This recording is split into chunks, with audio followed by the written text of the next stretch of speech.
और मैं तो ये कह रहा हूँ कि जो व्यक्ति अपने आप को ईमानदार बताता है और बाद में बेईमान निकलता है तो वो व्यक्ति बहुत बड़ा धोखेबाज है, बजाय उस व्यक्ति के कि जो कि अपने आप को ईमानदार भी ना बोले, बेईमान भी ना बोले। लेकिन बालम जी सावा डेरी से जो अभी विधायक चुनकर आए हैं, उनके ऊपर इस चुनाव से पहले एक एफआईआर दर्ज है जो कि 308 जो प्रजा है। अब जो प्रजा है वो चरित्र से बेईमान है, चरित्र से लालची है, स्वार्थी है, तो निसंदेह वो जो है जब चुनने जाएगी किसी राजा को अपने लिए तो वो स्वार्थी, लालची और बेईमान को ही चुनेगी। क्यों? विधानसभा क्योंकि वहाँ से पहले पिछले कार्यकाल में जो है पिछले चुनाव में केजरीवाल जी ने जितेंद्र सिंह तोमर को टिकट दी, उनके ऊपर एक एफआईआर दर्ज हुई। उसके अंदर एक धारा थी 420, बड़ी गंभीर धारा थी और उस गंभीर धारा में वो दोषी भी साबित हुए। उन्होंने जो एलएलबी की जो डिग्री जो हासिल की थी बिहार से, वो भी फर्जी साबित हुई। अब उसके बाद क्या किया? अब उसके बाद अगर नैतिकतावादी थे केजरीवाल जी, ईमानदार थे केजरीवाल जी, तो उस व्यक्ति को तुरंत ही पार्टी से निष्कासित करना चाहिए था। लेकिन पार्टी से निष्कासित करना तो दूर की बात है, जब इस बार के चुनाव हुए तो उन्हें टिकट तो नहीं दिया, लेकिन उनकी यात्राएं अगर सरकार नहीं कराएगी तो तीर्थ यात्राएं लोग खुद करेंगे, अपने पैसे पे करेंगे और उन पे पैसा होगा तो करेंगे, नहीं तो फिजूल खर्ची तो ना करेंगे लोग जो है। और उन्हें जरूरत लगती है, बहुत ज्यादा जरूरत लगती है किसी को कि भाई तीर्थ यात्रा के बिना तो उसका जो है जीवन ही नहीं चलेगा, तो वो उधार लेके जाएगा, कर्ज लेके जाएगा। सरकार के बाद पढ़ना चाहते हैं, अपनी 14 साल की उम्र के बाद भी पढ़ना चाहते हैं, लेकिन उनको पढ़ने के लिए सरकार तो फ्री एजुकेशन दे नहीं रही है, फ्री में किताबें नहीं दे रही है, फ्री में वर्दी नहीं दे रही है। अब इस देश का विकास वो धार्मिक तीर्थ यात्राएं करने से होगा या जो इस देश का भविष्य है बच्चे उनको पढ़ाने से होगा? अगर यही सरकार इस उदाहरण के लिए भी हम इस पार्क में बैठे हुए हैं, यहाँ पर कितने बच्चे जो हैं स्कूल से बंक मार कर आए हैं, जिसमें लड़के भी हैं और लड़कियां भी हैं। अब ये यहाँ पर क्या कर रहे हैं? सरकारी स्कूल के बच्चे हैं, ये प्राइवेट स्कूल के बच्चे दिखाई नहीं देंगे यहाँ पर। प्राइवेट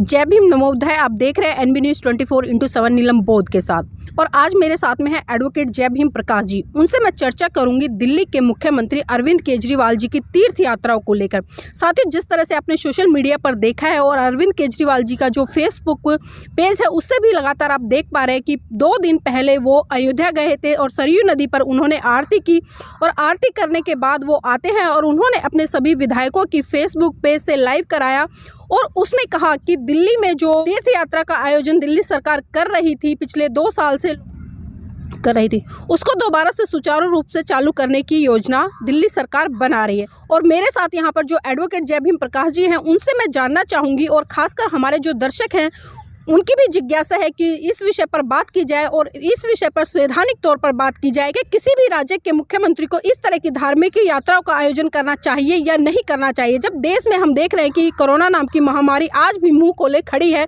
तो उस समय दिल्ली के मुख्यमंत्री इन तीर्थ यात्राओं का आयोजन कर रहे हैं, तो इस पर क्या कहना है सर? देखिए नीलम जी, पहले एक कहावत मशहूर थी कि यथा राजा तथा प्रजा, यानी कि जैसा राजा होगा वैसी प्रजा होगी। अगर राजा चरित्रवान है, नैतिकतावान है, नैतिकता के आधार पर अपना जीवन चलाता है और राज्य चलाता है, तो प्रजा उसका अनुकरण करेगी। लेकिन जब ये लोकतांत्रिक प्रक्रिया आज के ज़माने में हमें देखने को मिल रही है वर्तमान समय में, और यह भी माना जाता है और यह बात सही भी है कि लोकतांत्रिक प्रक्रिया दुनिया की सबसे बेहतरीन प्रक्रिया है जिससे कि किसी देश की शासन व्यवस्था को चलाया जाए। लेकिन समस्या ये है कि वो जो कहावत थी कि यथा राजा तथा प्रजा, आज वो बदल गई है, क्योंकि लोकतांत्रिक प्रक्रिया है। तो अब कहावत यूँ हो गई है कि यथा प्रजा तथा राजा, यानी कि प्रजा का चरित्र जैसा होगा वैसा ही राजा का चरित्र बनेगा। अब जो प्रजा है वो चरित्र से बेईमान है, चरित्र से लालची है, स्वार्थी है, तो निसंदेह वो जो है जब चुनने जाएगी किसी राजा को अपने लिए तो वो स्वार्थी, लालची और बेईमान को ही चुनेगी। क्यों? क्योंकि उसके स्वार्थों की पूर्ति, उसकी लालच की पूर्ति वो स्वार्थी, लालची और बेईमान राजा ही कर सकता है। कोई ईमानदार और चरित्रवान व्यक्ति राजा चुनकर आए और वो जो प्रजा है उसके इस तरह के जो स्वार्थ हैं उनकी पूर्ति कर दे, ये संभव नहीं है। नीलम जी, संविधान में स्पष्ट रूप से नीति निर्देशक सिद्धांतों का उल्लेख है और नीति निर्देशक सिद्धांत ये कहते हैं कि बेशक अभी राज्य उन सिद्धांतों को लागू करने में सक्षम नहीं है, जो साधन और संसाधनों का अभाव है उनके हिसाब से वो राज्य अभी इस स्थिति में नहीं है कि वो उन नीतियों को लागू कर सके। लेकिन उसको ये प्रयास करना होगा, उसको जैसे ही वो साधन और संसाधन उसको उपलब्ध होते हैं, जैसे ही उनका विकास होता है, तो उसको ये प्रयास करना होगा कि वो उन नीति निर्देशक सिद्धांतों को लागू करे। सर, मैं ये भी पूछना चाहूँगी कि जिस तरह से दिल्ली के मुख्यमंत्री अरविंद केजरीवाल जी धार्मिक यात्राओं का आयोजन कर रहे हैं, हम देख रहे हैं कि उस समय मैं पूरे भारत देश की नहीं बल्कि मैं भारत की राजधानी दिल्ली की बात विशेष तौर पर करना चाहूँगी, क्योंकि अरविंद केजरीवाल जी ने कुछ दिल्ली में स्कूल बनाए हैं जिनका मॉडल आज वो पूरे देश में दिखाकर लोगों को ये बताने का काम कर रहे हैं कि देखिए दिल्ली की सरकार बहुत अच्छी है और इन्होंने शिक्षा के स्तर में बहुत अच्छा काम किया है। लेकिन अगर हम धरातल पर देखें, आज जो शिक्षा का स्तर है, खासकर दिल्ली की बात मैं कर रही हूँ, हमने देखा है कि सरकारी स्कूलों के साथ साथ जो प्राइवेट स्कूल है उनका भी शिक्षा का स्तर 2 साल में इतना डाउन हो गया है। जिस तरह से मैंने अपनी एक वीडियो बनाई थी उसमें मैंने कहा था कि भाई मेरा बेटा 10th क्लास में है और पिछला अनुभव बताऊं 1.5 महीने में सिर्फ 3 दिन वो स्कूल गया है। तो किस तरह से देख रहे हैं सर इन चीज़ों को? देखिए नीलम जी, मुझे कुछ चीज़ें ऐसी लगती हैं जो बहुत अजीब हैं। जैसे कि कोरोना के दौरान जो ये फेस मास्क की जो व्यवस्था है, मुझे इस पर बड़ा संदेह है कि इस फेस मास्क से किसी भी प्रकार से वो जो कोरोना की बीमारी है वो रुक सकती है। मुझे बड़ा संदेह है। हालांकि पूरी दुनिया की सरकारें फेस मास्क को यूज़ करने पर बल दे रही हैं और कुछ हद तक हो सकता है कि ये हो, लेकिन मैंने जहाँ मैं गया और आपने भी देखा होगा, चाहे वो सरकारी महकमे हो, चाहे वो निजी संस्थान हो, कहीं पर भी जो कर्मचारी हैं वो फेस मास्क का बिल्कुल भी यूज़ नहीं कर रहे हैं। और हमें हर दूसरा व्यक्ति जिसके ऊपर की ये जिम्मेदारी नहीं है कि वो इस बात को रेगुलेट करे, जैसे कि हमने कहीं चौराहों पर देखे हैं, रेड लाइट्स पर जो है कि सरकार के द्वारा कुछ लोग खड़े कर दिए जाते हैं और वहाँ पर जो है वो लोगों को बाध्य करते हैं कि वो फेस मास्क लगाएं, नहीं तो उनका वीडियो बनाते हैं और उन पर भारी जुर्माना कराया जाता है। तो वे लोग तो हमें फेस मास्क लगाए हुए दिखाई देते हैं, या जिन पुलिस वालों के ऊपर जिम्मेदारी है वो तो लगाए दिखाई देते हैं। उनके अलावा कोई भी पुलिस कर्मचारी, कोई भी सरकारी कर्मचारी हमें कभी भी फेस मास्क यूज़ करता हुआ नहीं दिखाई देता। तो कुल मिलाकर कहने का मतलब ये है कि फेस मास्क लगाकर ज़िंदगी जीना वास्तव में बहुत मुश्किल है। अब ये कोरोना जो महामारी है, हर बार ये कहता है कि भाई इम्यून सिस्टम अगर अच्छा होगा तो इसका इफ़ेक्ट नहीं रहेगा, और पहले से ही प्रकृति का एक सिद्धांत है कि ताकतवर हमेशा जिंदा रहता है। ये प्रकृति का नियम है, जंगल का नियम भी इसे कहते हैं कि ताकतवर हमेशा जिंदा रहता है और जो कमज़ोर जो है मारा जाता है। तो ये तो सीधी सी बात है, जब कोई बच्चा जन्म लेता है, अगर वो उसके अंदर क्षमता नहीं है इस संसार में अपनी स्थिति को बनाए रखने की, तो वह वहीं मर जाता है। वही लोग आगे बढ़ते हैं, वही लोग जीवन जीते हैं जिनके अंदर क्षमताएं होती हैं।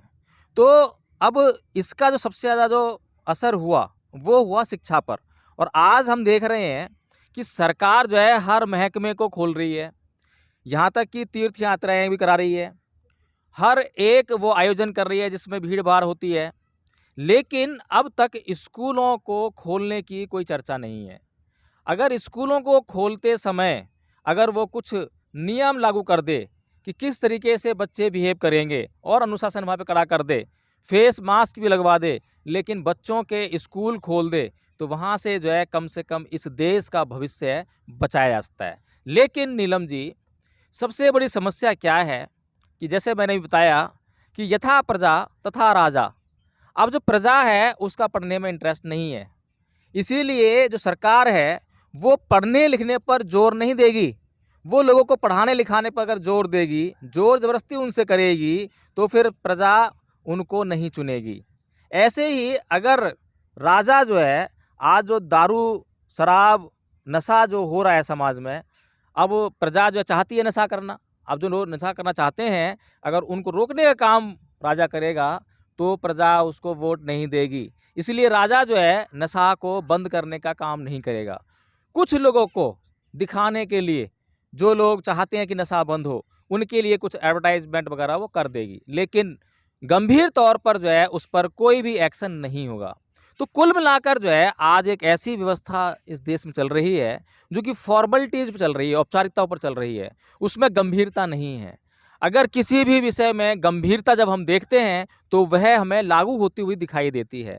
हमने बहुत से कानून देखे हैं। अब यही जो मास्क वाली जो व्यवस्था बताई मैंने, जब सरकार इसको लागू करने पर आती है तो वो 2000 रुपये का उस पर जो है चालान लगा देती है। लेकिन इस देश के लोगों में नैतिकता का प्रसार करने के लिए, शिक्षा का प्रसार करने के लिए वो कोई भी ऐसे नीति और नियम नहीं बनाती है जिससे कि लोगों का जीवन जो है विकसित हो, वो विकास कर सकें। उदाहरण के लिए अभी हम इस पार्क में बैठे हुए हैं, यहाँ पर कितने बच्चे जो हैं स्कूल से बंक मार कर आए हैं, जिसमें लड़के भी हैं और लड़कियाँ भी हैं। अब ये यहाँ पर क्या कर रहे हैं? क्या ये जो सरकारी स्कूल के बच्चे हैं, ये प्राइवेट स्कूल के बच्चे दिखाई नहीं देंगे? यहाँ पर प्राइवेट स्कूल का जो नियम है, कायदा कानून है, वो सख्त है, वहाँ के बच्चे नहीं आएंगे, लेकिन सरकारी स्कूल के बच्चे हमें यहाँ दिखाई देते हैं। अब एक तरफ तो दिल्ली सरकार ये दावा करती है कि हमने स्कूल की एजुकेशन जो है बहुत बेहतर कर दी है, दूसरी तरफ हम ये देखते हैं कि सन 1950 में भारत का संविधान लागू हुआ और उसमें ये व्यवस्था की गई नीति निर्देशक सिद्धांतों के तहत कि 14 वर्ष की आयु तक या 8वीं क्लास तक बच्चे को मुफ्त शिक्षा प्राप्त करने का अधिकार होना चाहिए। और सरकार ने उसको अनुच्छेद 21 के माध्यम से उसमें एक राइट टू एजुकेशन जोड़ दिया, 21A करके, और उसके माध्यम से जो है यह जो नीति निर्देशक सिद्धांत था इसको एक अधिकार के तौर पर जो है यहाँ के देश के लोगों को दे दिया। कितने सालों में दिया? लगभग 70-75 सालों में यह इतना सा काम हो पाया है। ये विकास का प्रमाण है, इस देश की सरकारों के विकास का प्रमाण है। आज इस देश में बहुत सारे बच्चे ऐसे हैं जो कि 8वीं क्लास के बाद पढ़ना चाहते हैं, अपनी 14 साल की उम्र के बाद भी पढ़ना चाहते हैं, लेकिन उनको पढ़ने के लिए सरकार तो फ्री एजुकेशन दे नहीं रही है, फ्री में किताबें नहीं दे रही है, फ्री में वर्दी नहीं दे रही है। अब इस देश का विकास वो धार्मिक तीर्थ यात्राएं करने से होगा या जो इस देश का भविष्य है बच्चे, उनको पढ़ाने से होगा। अगर यही सरकार इस पैसे को बचाकर, क्योंकि तीर्थ यात्राएं अगर सरकार नहीं कराएगी तो तीर्थ यात्राएं लोग खुद करेंगे, अपने पैसे पर करेंगे, और उन पे पैसा होगा तो करेंगे, नहीं तो फिजूल खर्ची तो ना करेंगे लोग जो है। और उन्हें ज़रूरत लगती है, बहुत ज़्यादा ज़रूरत लगती है किसी को कि भाई तीर्थ यात्रा के बिना तो उसका जो है जीवन ही नहीं चलेगा, तो वो उधार लेके जाएगा, कर्ज लेके जाएगा। इस सरकार का इसमें कोई रोल नहीं है, लेकिन सरकार का रोल है इस देश के निर्माण को करने में। सरकार देश का निर्माण करना सरकार की जिम्मेदारी है, और देश का निर्माण होगा इस देश के बच्चों के भविष्य को सुधार कर, उनको शिक्षा देकर। तो अगर ये सरकार तीर्थ यात्राओं पर जो खर्च हो रहा है उसको बचाकर इस देश के बच्चों को, गरीब बच्चों को शिक्षा देने का काम करे, उनको वर्दी देने का काम करे, इंफ्रास्ट्रक्चर उनको मुहैया कराए, किताबें दे उनको, तो इस देश का निर्माण हो सकता है। वकील साहब, हमने देखा था कि जब आम आदमी पार्टी का शुरुआती दौर था तो उस समय जब अरविंद केजरीवाल थे, मंचों से बड़े बड़े भाषण देते थे और खासकर दूसरी पार्टियों को टारगेट करते थे धर्म के नाम पर, मंदिरों के नाम पर, और इस तरह से कहा करते थे कि राम मंदिर बनने से कोई फ़ायदा नहीं है, अगर सरकार को बनाने तो अच्छे अस्पताल बनाने होंगे, अच्छे स्कूल बनाने होंगे, और जो बेरोजगार लोग हैं उनको लिए रोजगार की व्यवस्था करनी पड़ेगी, तभी इस देश का भला हो सकता है। लेकिन आज अरविंद केजरीवाल जी लगातार 2 बार से दिल्ली की सत्ता में है और वो जो चीज़ें, जिन चीज़ों से वो मना करते थे, आज उन्हीं चीज़ों को बढ़ावा दे रहे हैं। तो सर, इसको किस तरह से देखते हैं? देखिए नीलम जी, सबसे ज़्यादा बेईमान और सबसे ज़्यादा भ्रष्ट मैं केजरीवाल जी को मानता हूँ। उसके ऊपर आधार मेरा ये है कि केजरीवाल जी ने अपने आप को इस देश के लोगों के सामने ईमानदार के तौर पर प्रस्तुत किया। ईमानदार होने का उन्होंने बहुत ढिंढोरा पीटा कि मैं ईमानदार, मैं ईमानदार। अब मैं कुछ एक उदाहरण लूँगा जिससे पता लगेगा कि कितनी बड़ी बेईमानी इस देश के लोगों के साथ में अरविंद केजरीवाल जी ने की है। तो इनका पहला कार्यकाल जिसमें ये 27 सीट जीत कर आए थे, उस समय इन्होंने ये घोषणा की थी कि किसी भी क्रिमिनल बैकग्राउंड के व्यक्ति को, जिस पर एक क्रिमिनल FIR भी दर्ज है, तो उसको हमारी पार्टी टिकट नहीं देगी।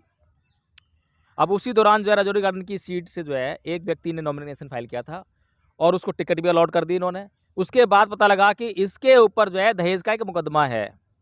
अब दहेज का मुकदमा सभी जानते हैं कि झूठे मुकदमे भी फाइल होते हैं, और झूठे मुकदमे फाइल होते हैं, ये बात केजरीवाल जी को भी पता थी, लेकिन लोगों में एक र्यूमर देने के लिए, एक अफवाह फैलाने के लिए, और वो कैसी अफवाह कि मैं ईमानदार हूँ, मैं सिद्धांतवादी हूँ, मैं नीति नियमों पर चलने वाला व्यक्ति हूँ, जो मैंने कहा है उसी को मैं करूँगा। तो इसलिए उन्होंने उसकी तुरंत ही वो टिकट जो है कैंसिल कर दिया और वो बेचारा चुनाव नहीं लड़ पाया। वहीं हमने इस चुनाव में देखा कि कितने ही क्रिमिनल बैकग्राउंड के लोगों को केजरीवाल जी ने टिकट दी है। 2 उदाहरण जीते जागते मेरे सामने हैं जिनको मैं जानता हूँ। त्रिनगर विधानसभा है, वहाँ से पहले पिछले कार्यकाल में जो है पिछले चुनाव में केजरीवाल जी ने जितेंद्र सिंह तोमर को टिकट दी। उनके ऊपर एक एफआईआर दर्ज हुई जब वो कानून मंत्री बने इस सरकार में, केजरीवाल जी की सरकार में। उनके ऊपर जो एफआईआर दर्ज हुई उसके अंदर एक धारा थी 420, बड़ी गंभीर धारा थी और उस गंभीर धारा में वो दोषी भी साबित हुए। उन्होंने जो एलएलबी की जो डिग्री जो हासिल की थी बिहार से, वो भी फर्जी साबित हुई। अब उसके बाद क्या किया? अब उसके बाद अगर नैतिकतावादी थे केजरीवाल जी, ईमानदार थे केजरीवाल जी, तो उस व्यक्ति को तुरंत ही पार्टी से निष्कासित करना चाहिए था। लेकिन पार्टी से निष्कासित करना तो दूर की बात है, जब इस बार के चुनाव हुए तो उन्हें टिकट तो नहीं दिया, लेकिन उनकी बीवी को टिकट दे दिया। अब ये किसको बेवकूफ़ बनाया? और बेवकूफ़ कौन बना? यथा प्रजा तथा राजा, वही वाली बात हुई। क्योंकि जो प्रजा है क्या उसको दिखाई नहीं दिया? वोट किसने दिया? वोट तो उन लोगों ने ही दिया ना। उनके सामने सारा मैटर था, पूरा हाईलाइटेड मैटर था। ऐसा नहीं है कि किसी से छुपा हुआ मैटर हो, लेकिन लोगों के दिमाग में वही बिजली वही पानी। इसी प्रकार से नीलम जी सावा डेरी से जो अभी विधायक चुनकर आए हैं, उनके ऊपर इस चुनाव से पहले एक एफआईआर दर्ज है जो कि 308 के मुकदमे में है और बड़ी गंभीर धारा है। और इतना ही नहीं है कि वो खाली फेक एफआईआर हो या किसी ने आरोप लगा दिया हो, 308 में चोटें भी आई हैं और उन्हीं चोटों के आधार पर जो ये जो विधायक जी हैं, ये लगभग महीना भर या उससे भी ज़्यादा हो सकता है जेल में रहे। वहाँ पर बड़ी मुश्किल से इनको जमानत मिली। तो नीलम जी, ये है केजरीवाल जी का ईमानदारी का चिट्ठा कि कितने ईमानदार हैं और कितने नीतिवादी हैं, कितने नैतिकतावादी हैं। इन्होंने जितना भी ढिंढोरा पीटा ईमानदारी का, जितनी भी इन्होंने अपना प्रचार किया कि मैं ईमानदार हूँ, ये उससे कहीं ज़्यादा बेईमान साबित हुए, भ्रष्ट साबित हुए। और मैं तो ये कह रहा हूँ कि जो व्यक्ति अपने आप को ईमानदार बताता है और बाद में बेईमान निकलता है, तो वो व्यक्ति बहुत बड़ा धोखेबाज है। बजाय उस व्यक्ति के कि जो कि अपने आप को ईमानदार भी ना बोले, बेईमान भी ना बोले, लेकिन बाद में कुछ भी हो सकता है उसके साथ में, तो वो व्यक्ति कम से कम जनता को धोखा तो नहीं दे रहा, इंड्यूस तो नहीं कर रहा, बहका तो नहीं रहा। लेकिन इस व्यक्ति ने तो पूरे दिल्ली की जनता को बहका कर उनका वोट हासिल किया और आज जो है दिल्ली पर शासन कर रहा है। और दिल्ली पर शासन भी इस वक्त भी हम देख रहे हैं कि पूरी दिल्ली अस्त व्यस्त पड़ी हुई है, सारी रोड टूटी पड़ी हैं और जितनी भी व्यवस्थाएं हैं वहाँ पर ये कुछ, जैसे कि 1-2 स्कूल इसने सही कर दिए, 1-2 स्कूल का ढांचा अच्छा कर दिया, इंफ्रास्ट्रक्चर सही कर दिया, तो उसको दिखाते लोगों को मैं फिर गुमराह कर रहा है। क्योंकि अब सोशल मीडिया भी जो है, सोशल मीडिया को देखने वाले कौन लोग हैं? सोशल मीडिया ज़्यादा लोग नहीं देखते हैं। जो मेन मीडिया है उसको बहुत अधिक लोग देखते हैं और उस पर जो इनके एडवर्टाइजमेंट चलते हैं, इनके पेड न्यूज़ चलती हैं और ये जो दिखाना चाहते हैं जनता को, वो जनता देख लेती है। तो ये आजकल जो है ये कहावत है कि यथा प्रजा तथा राजा, वो बिल्कुल सटीक बैठती है। जब तक ये प्रजा नहीं सुधरेगी तब तक जो है राजा हमें ईमानदार नहीं मिलने वाले हैं। सर, जाते जाते आखिरी सवाल लेना चाहूंगी, खासकर दिल्ली की जनता को क्या मैसेज देना चाहेंगे, क्योंकि दिल्ली में 2022 में नगर निगम के चुनाव हैं, तो क्या संदेश है खासकर दिल्ली की जनता के लिए, ताकि अरविंद केजरीवाल जैसे जो प्रलोभन वाले वादे देते हैं उनसे बचा जा सके? देखिए नीलम जी, ये जो लोकतांत्रिक व्यवस्था है, ये अच्छी व्यवस्था इसलिए है ताकि लोग अपने लिए एक अच्छा प्रतिनिधि चुन सकें।